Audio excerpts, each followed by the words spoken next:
Zimbabwe's governing ZANU-PF has welcomed a High Court ruling disqualifying Savior Kasukuwere from contesting in the August polls. Yesterday, the court ruled that the South African-based former minister cannot be on the voters' roll as he is no longer a registered voter. The court explained that this is because the politician has been living outside the country for over 18 months. A ZANU-PF activist filed the court complaint last month for Kasukuwere's nomination to be declared null and void. Kasukuwere has filed an appeal at the Supreme Court. Let's speak more on this. We're joined by Professor Ibbo Mandaza, a political analyst. He joins us from Zimbabwe. Thank you very much, Prof, for your time this afternoon. Let's start first by taking a look at the former minister under Robert Mugabe. Who is he? As is well known, he was the minister in Mugabe's cabinet, in a very prominent position as both Minister of Local Government and Political Commissar for ZANU-PF, and therefore the center of the whole machinery to do with mobilization of the party and, of course, elections. And his contesting for the election, what does that mean? Well, observers believe that this is a playback to the factionalism in ZANU-PF, in which the faction to which Mr. Kasukuwere belonged lost the coup that ousted Mugabe. So people see Kasukuwere more or less as a return match against Mnangagwa. More than that, given the response ever since he announced his candidature for the presidential election, there's evidence that he has a big following within ZANU-PF, or more than that, that there is a very strong forces opposed to Mnangagwa within ZANU-PF. And this explains in part or largely the glee with which the court ruling was greeted yesterday. If it were not for that, then one would have expected the ZANU-PF to have been rather benign or even impartial in the light of the light of the ruling by the court yesterday. But they elated at it, so that betrays a given interest or concern that Kasukuwere would indeed dent Emerson's political fortunes come the elections. Because that leads to the next question. What are his prospects of success? Vis-a-vis the Supreme Court? Yes, please. Yes, I think you'll get through on the merits of the case. And given that what is in the public domain, the fact that he is a registered voter, and to be removed off the register, it's a whole process under the Electoral Act. We'd have had to have received a letter from the ZEC informing of that and required to respond before he was removed. And secondly, we have no evidence at all so far, neither in the court ruling nor in the public domain, that Kasukuwere was not ordinarily resident in Zimbabwe. The issue of dispute, and more important,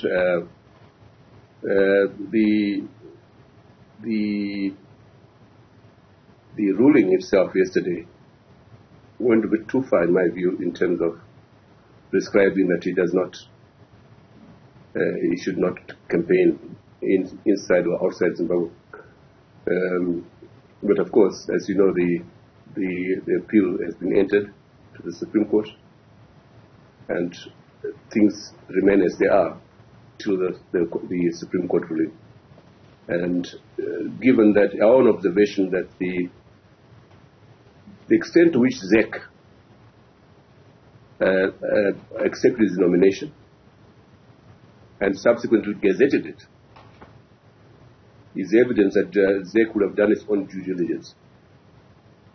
Our observation is that the harassment of Kasukuwere by the public media, by ZANU-PF, by the securocrats, has to do more with ensuring that he doesn't have enough time to campaign before the election. And it was clear from us that the ruling yesterday came rather as a shock, because for all intents and purposes, the ZEC position was firm enough, even though in the ruling by the judge yesterday, there was mention of ZEC having stated that they would go along with the court ruling. It's a very strange situation when ZEC itself was one of the respondents. Nevertheless, the point is that all said, the campaign, or Kasukuwere's campaign, has already begun. It has already impact, and it's clear that if he were allowed to, which I think he still is able to enter the race, he will dent Emmerson Mnangagwa's fortunes tremendously, immensely, if not fatally. But also to mean almost certainly that there will be a runoff, because if Kasukuwere gets just merely 100,000 votes, it's enough to force a runoff. But the speculation is that he will get at least 200,000, 300,000 votes, as things stand at the moment. And to your point that he may very well, if all goes well, give Emmerson Mnangagwa a run for his money. Some sectors of society have also suggested that he could be a kingmaker, where you see, should the Triple C also do well in the showing, where he then is in a position to assist in who becomes the president of the country. Is that a correct reading? Yeah, precisely so. And there has been speculation, and he has said so on your media, that he would go for a government of national unity, or coalition government. And so far, it's clear that he's not fighting Shamisa. On the contrary, it appears as he's reaching out to Shamisa. So that is the position, and it's a position that the ruling party has reason to be worried about. You speak of a government of national unity. How has that historically worked out for Zimbabwe when you take a look at the Robert Mugabe era and at the time Mr. Nkomo? Yeah, well, I mean, the government of national unity was not well defined, even vis-a-vis, less so during the Joshua Nkomo's era. Joshua Nkomo's era was really almost like a victor's armistice, in which ZANU-PF remained supreme. And likewise, but to a less extent, in 2008, the GNU was an outcome of negotiations led by Thabo Mbeki, following a very bloody runoff, which was a follow-up to what everyone knows, that Mugabe lost the election. So it saved Mugabe and ZANU-PF, the GNU. And more critically, I think the MDC then went to sleep during the GNU. The GNU was not well defined in terms of who gets what, and what would be the relationship, or the relationship between the president and the prime minister. All those weren't well defined.